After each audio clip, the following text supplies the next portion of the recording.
எங்க வெளியிடுறது அப்படின்னு தெரியாம நான் இருக்கும்போது திடீரென்று அண்ணனவர்களிடம் தொடர்பு கொண்டு இந்த மாதிரி இந்த நிகழ்ச்சியை வெளியிடலாமா கேட்டேன். அப்ப அது ஆரம்பித்த என்னுடைய பயணம் தான் இன்று 3வது படைப்பாக 3 படைப்புகளையும் இந்த இடத்தில் அறிமுகம் செய்யக்கூடிய வாய்ப்பை தமிழன் எனக்கு கொடுத்துள்ளார். அந்த நேதாஜி சுவாமிநாதன் அவர்களின் வழியாக அவர்களுக்கு என்னுடைய நெஞ்சம் நிறைந்த நன்றிகளை உற்சாகிக்கிறேன். எங்களுடைய கூட இருக்கிற படைப்பாளிகள்லாம் பெரும்பாலும் தமிழ் சார்ந்த அமைப்புகளில் புத்தகங்களை வெளியிடுவார்கள். அங்கேயெல்லாம் வெளியிடுவதை விட இது போன்று பொது நபர்கள் என்னுடைய புத்தகத்தை வெளியிடுவதை நான் மிகவும் பெருமையாக கருதுகிறேன். நீங்களாம் யாருமே எனக்கு தெரியாது, இளைய தலைமுறைகள் இருக்கிறீங்க. உண்மையிலேயே பாராட்டப்பட வேண்டிய விஷயம். நீங்கள் ஒவ்வொருவரும் நீங்கள் என்னவாக ஆக வேண்டும் என்று நினைக்கிறீர்களோ அதுவாகவே ஆக வேண்டும் என்பதை நான் இந்த இறைவனிடம் வேண்டியவர்களை வாழ்த்துகிறேன். எவ்வளவு கஷ்டங்கள் வந்தாலும் உடனே படிக்கிற மாணவர்களா இருக்கீங்க, வாழ்க்கைக்கு எவ்வளவு கஷ்டங்கள் வந்தாலும் பரவாயில்ல பார்த்துக்கலாம், என்ன வாழ்க்கை வாழ்வதற்கு. அதனால மகிழ்ச்சியா இருக்கு. கல்லூரி நாட்களா மீண்டும் கிடைக்காத நாட்கள் ரொம்ப மகிழ்ச்சியா இருக்கு. இது போன்ற எவ்வளவு துன்பங்கள் வந்தாலும் எதிர்கொண்டு போறாங்க தெரியுங்களா. இந்த படைப்பை பற்றி நான் ஒரு 2 நிமிடங்களை நான் பதிவு செய்ய வேண்டும் நினைக்கிறேன். இந்த மாதிரி ஒவ்வொரு வருடமும் இந்த புத்தகம் வெளியிடுறோம். இது 3வது வருடம். அதாவது நான் படைப்பை வெளியிடணுங்கிறத விட இந்த வேலையை விடக்கூடாதுங்கிற எண்ணம் தான் எனக்கு இருக்கு. அப்படிதான் உண்மைகள் ஒரு சுயநலவாதியாக கூட நான் ஏற்றுக்கொள்கிறேன். இல்லை, எனக்கு இந்த வேலை ஆக்கிரமிக்கும் அப்படிங்கிறது என்ன, அதற்கெல்லாம் காரணமான நேதாஜி சுவாமிநாதன் அவர்களெல்லாம் 2 வருடமும் கவிதை வெளியிட்டு விட்டாச்சு. சரி, இந்த வருஷம் என்ன பண்ணலாம், மறுபடியும் கவிதை என்ன வேற வேலை இல்லை, கவிதை எழுதினாங்க. பொதுவாக என்னுடைய பாதை எப்போதும் சமூகம் சார்ந்துதான் இருக்கும். சமூகத்தை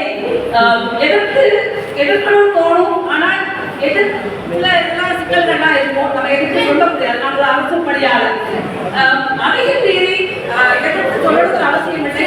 எல்லோரும் சொன்னாலே புரிந்துகொள்ளக்கூடியவர்களாக இருப்பார்கள். நாம் ஒரு நல்ல சமுதாயத்தில் நம்ம வாழணும் அப்படின்னு சொன்னா எல்லோரையும் சார்ந்துதான் வாழ வேண்டும். பொதுவாக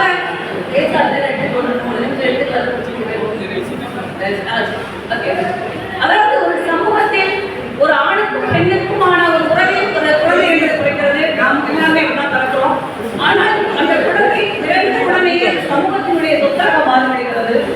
அப்போ அந்த சமூகத்தின் சொத்தாக இருக்கும் குழந்தையை கட்டி காப்பது யார், நமக்கு ஆணையர்களாக இருப்பது யார், துப்புரவாளர்கள், சுமை தூக்குபவர்கள், அவங்கெல்லாம் இல்லைன்னா நம்ம சமூகத்தில் எந்த வேலையும் செய்ய முடியாது. அதனால ஒவ்வொன்று அவங்கெல்லாம் என்ன சும்மா கூட்டுறவங்க தானே, வாக்குறுதி கழிவு பண்றவங்க தானே அப்படின்னு நினைக்காம அவர்களுக்கான மரியாதையை உங்களுடைய வாக்குகளாகவோ புத்தகத்தின் மூலமோ தயவு செய்து எல்லாம் கொடுங்க. அதுதான் நாம் சமுதாயத்தோடு கொண்டு இருக்கக்கூடிய ஒரு சூழலை உருவாக்கும் என்ற கருத்தை மனித வேற்றடைத்தல் என்ற நூலில் நான் பதிவு செய்திருக்கிறேன். இந்த புத்தகத்தினுடைய விலை 120 ரூபாய். இன்று வாங்கினால் 100 ரூபாய்.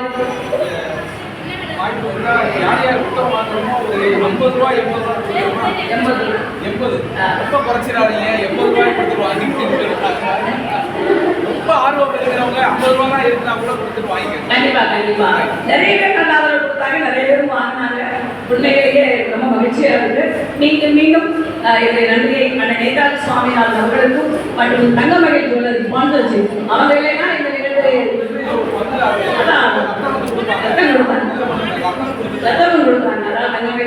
குஜராத்தி சமாஜ் அந்த விவாதத்தினர்கள் எல்லோருக்குமே மீண்டும் நன்றியை சொல்லிக் கொள்கிறேன்.